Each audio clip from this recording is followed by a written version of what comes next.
पत्रिका खोलते हैं और कह देते हैं पितृदोष है।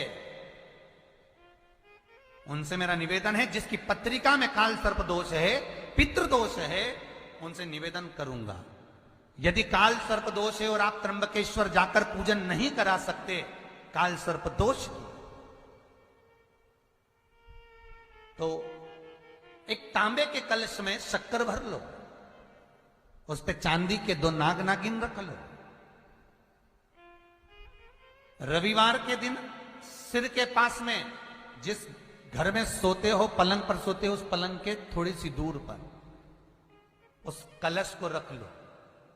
सोमवार को स्नान करो, सुबह जल्दी उठकर दोनों नाग नागिन की पूजन करो, घर में किसी से ज्यादा बात ना करो, स्नान कर कर पूजन कर कर थोड़ा सा कटोरी में कच्चा दूध लेकर उस नाग नागिन पर चढ़ाकर पूजन कर कर सफेद फूल 2 चढ़ाकर उस कलश को ले जाओ और शंकर जी के शिवलिंग पर ऐसे अर्पण कर दो। कलश वापिस ले आओ, नाग नागिन शक्कर सब चढ़ा दो, वापिस घर पर आओ, घर पर आकर फिर एक बार स्नान करो। महाराज, कितना भी भारी काल सर्प दोष क्यों ना हो, पितृदोष कैसा भी हो, उसमें आराम लग जाता है। महाराज, हमारे यहाँ सांपों की पूजन कौन से दिन होती है, कौन सी तिथि में करते हैं? जम के बोलो जरा। नाग पंचमी। नाग पंचमी का मतलब क्या है? सांपों की पूजन करो। नाग पंचमी का मतलब होता है शंकर जी के मंदिर में जाकर 1 लोटा जल समर्पित कर दो। उसका कारण क्या है कि हमारे परिवार में, हमारे कुटुंब में कोई 7 पीढ़ी के अंतर्गत भी अगर कोई जीव तड़प रहा होता है, पड़ा हुआ होता है, उसकी मुक्ति नहीं होती है, तो पंचमी का चढ़ा हुआ जल उस जीव को प्राप्त हो जाता है और वो जीव तर जाता है, उसका फिर जन्म नहीं होता। उत्तर श्रावण महीने की पंचमी के दिन शंकर भगवान पर जिस परिवार के व्यक्ति का कांवड़ जल हमने बताया है आपको, जरूरी नहीं है कि डंडा बांधकर 2 कावड़ के जल के लोटे लेकर जाओ, आप अपने हाथ में भी 2 पात्र लेकर जा सकते हैं।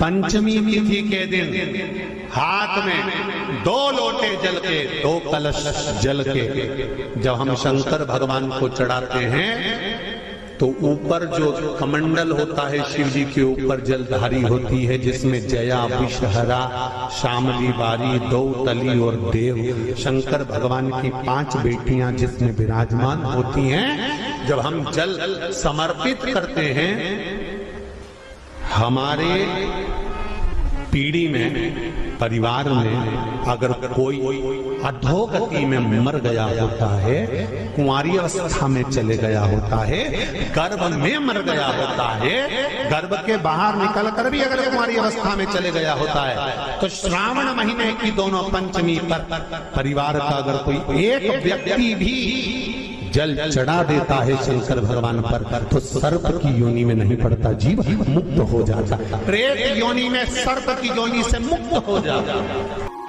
कि महाराज जैसे सर्प लोक होता ना, जहाँ पर सर्प ही सर्प रहते हैं, बहुत सारे सर्प लोक में, तो वहाँ शास्त्र कहता ना कि जैसे कोई सांप मान लो आपको दिख गया और ऐसा लग रहा है कि ये डसने वाला है या पास में आ गया या अपने घर में प्रवेश कर गया, तो नगरम नगरम नगरम नगरम नगरम नगरम इस संबोधन को बोला जाता है, तो सांप 15 मिनट के अंदर बाहर निकल के भाग जाता है।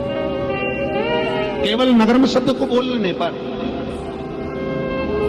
केवल नगरम शब्द, नागर, अब आज भी नियम है महाराज, अगर नागर वंश का कोई ब्राह्मण है, नागर कुल का अगर कोई ब्राह्मण है और किसी को अगर सांप काट गया, नागर वंश का व्यक्ति अगर हाथ पकड़कर नगरम, नागर वंश का व्यक्ति अगर हाथ पकड़कर नगरम नगरम शब्द का संबोधन करता है, तो सांप का जहर उतर,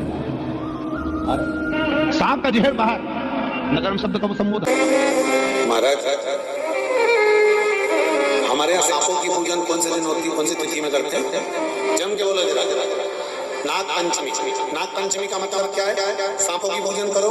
नाग पंचमी का मतलब होता है शंकर जी के मंदिर में जाकर एक लोटा जल समर्पित कर दो। उसका कारण क्या है कि हमारे परिवार में, हमारे कुटुंब में कोई कुटुंब में, परिवार में कोई 7 पीढ़ी के अंतर्गत भी अगर कोई जीव तड़प रहा होता है, पड़ा हुआ होता है, उसकी मुक्ति नहीं होती है, तो पंचमी का चढ़ा हुआ जल उस जीव को प्राप्त हो जाता है और वो जीव तर जाता है, उसका फिर जन्म नहीं होता, वो तर इसको मुक्तता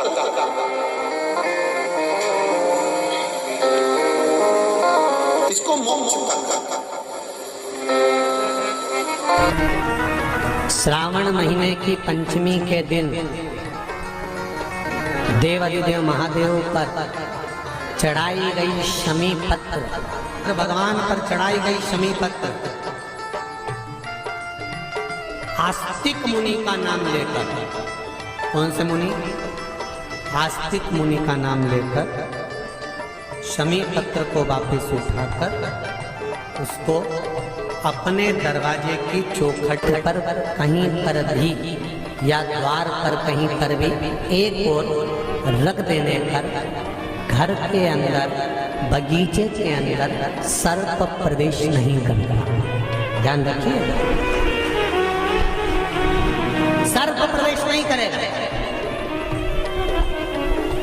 शमी पत्र समर्पित करने पे उस शमी पत्र को आस्तिक मुनि का स्मरण करने, कौन से मुनि है? आस्तिक मुनि का स्मरण करने पर भीतर घर के अंदर बगीचे में सर्प भी प्रवेश नहीं। उस शमी पत्र में जया, विषहरा, शामली वारी, दौतली और देव, ये 5 कन्याओं का भाव प्रकट हो जाता है और वो कन्याएं हमारे घर के द्वार की रक्षा करती हैं। तो जया, विषहरा, शामली वारी, दौतली, देव, ये उस घर में निवास करती हैं जिससे ये घर में हम रक्षा कर सकते।